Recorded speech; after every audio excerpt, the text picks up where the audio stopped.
I'm Craig Kenneth, a relationship coach and a psychotherapist.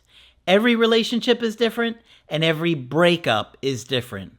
Work with me and you'll get professional help on your situation. And if you're in no contact focused on personal growth, my Knowledge Workbook series and Creative Healing course can help you make changes like you've never made before. Available now at AskCraig.net.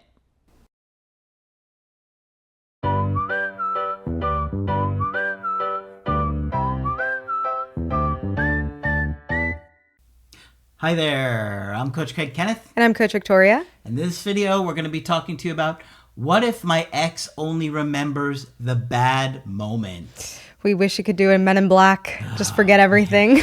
That would be nice, right? Yeah, we really get consumed by the things that we did that may have hurt or disappointed our ex or frustrated them. When you're going through that breakup, you're just desperate and bargaining. Yeah, and we fear that our ex has this selective memory. We go back and we think, man, they're only going to remember our fights. They're only going to remember the times where they were really hurt or the times I didn't show up. And that's going to be replaying in their head, just like it might be mine. And what does that mean for the breakup? What does that mean for our chances of getting back together? So we can really get in our head about the past. Yep.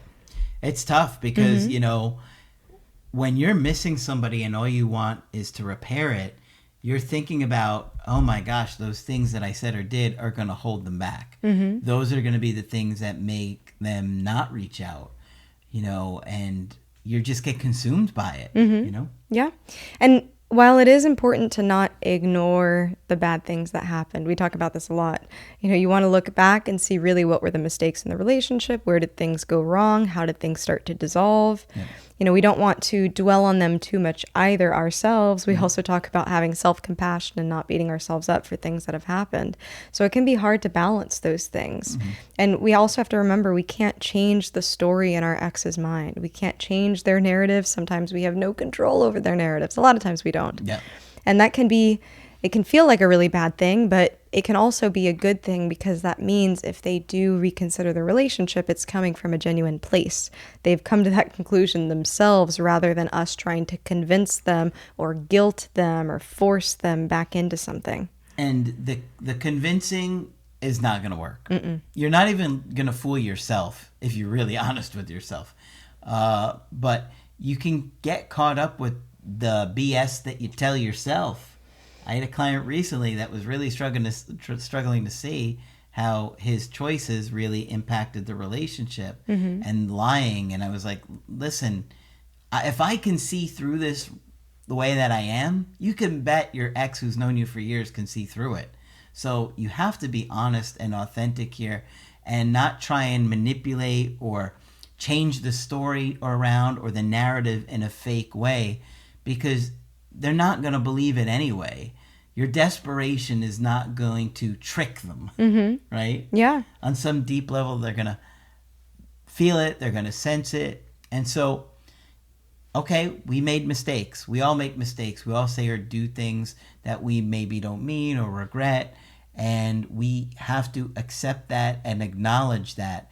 And acknowledging that is going to be far more impactful on your ex than denying it or minimizing it or acting like it didn't happen. Right. You know? Right. Because sometimes, especially if our ex is still communicating with us and they're bringing up some of those negative memories or memories that are heavier, we try to shy away from it. We try to run away from it. Yep. And what that can do is that can make your ex feel like they're not being seen or heard.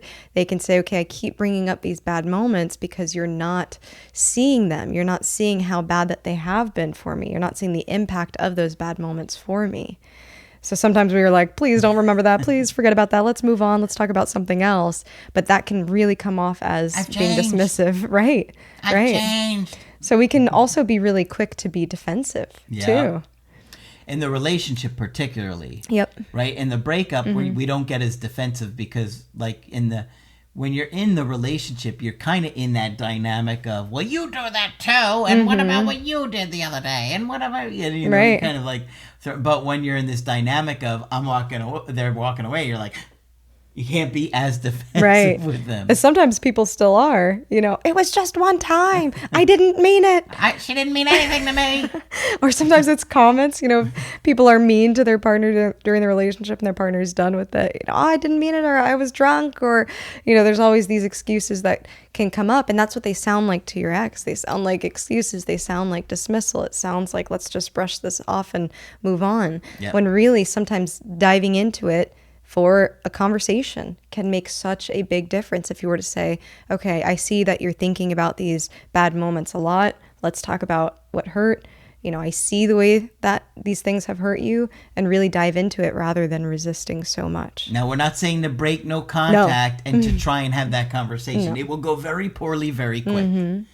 I had a client, their ex said to them, I think it was in the last week, I remember the ex said something like, you have no idea the damage that you've done to me. Wow. And I was like, oof, I could feel that. You know what I mean? You could feel what their ex was feeling to say something like that.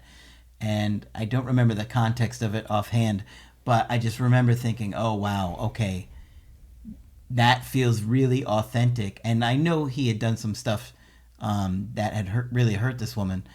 But hearing an ex say that to you really puts it in perspective of like, oh my gosh, what happened here? Yeah, you have to be willing to sit with those feelings. So while we talk about having self-compassion and, the other side of not beating yourself up forever, we also have to be aware of if we're completely dismissing it or if we're trying to jump to the self-compassion before we've actually even looked at the damage we've done. So that's a really important piece of it. Yep.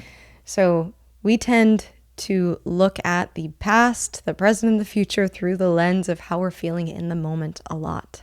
So this is something to consider when you're thinking that your ex might be ruminating a lot on those negative moments, or if you're worried that's all they remember.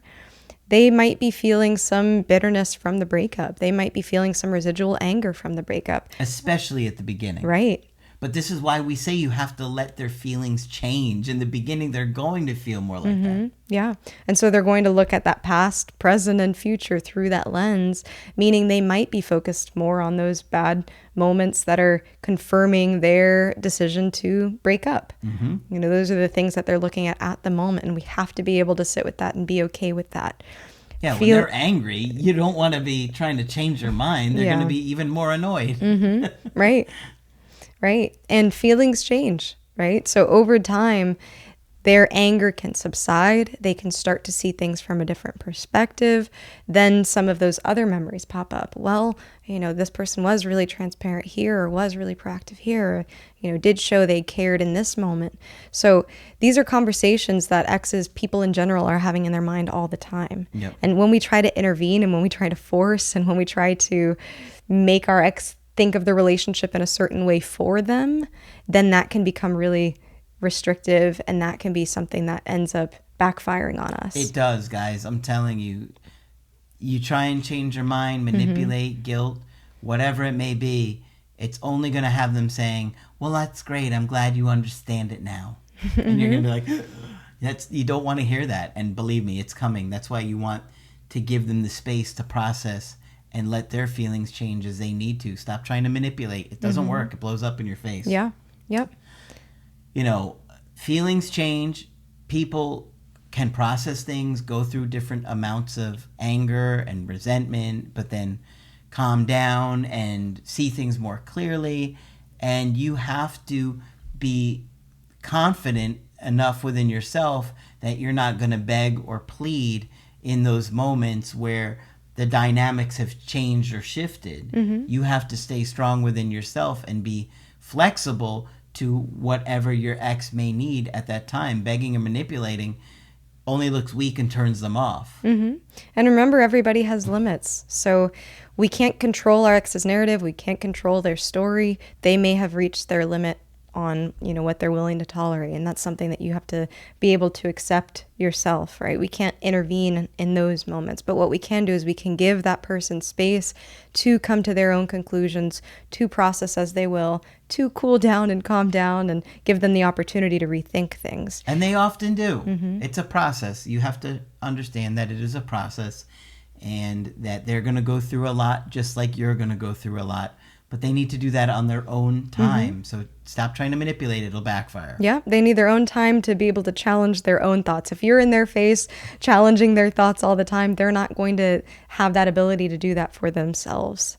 So, all right. So hopefully this one's been helpful to you. And of course, if you want to get our help personally, you could do that on my website, askcraig.net. I do email coaching and I do Zoom calls. Coach Victoria is also available for Zoom calls. I'm here whenever you'd like to chat. Just click on her name on the top of the website to schedule with her. But that's it for this video. I'm Coach Craig Kenneth. And I'm Coach Victoria. And we will talk with you soon.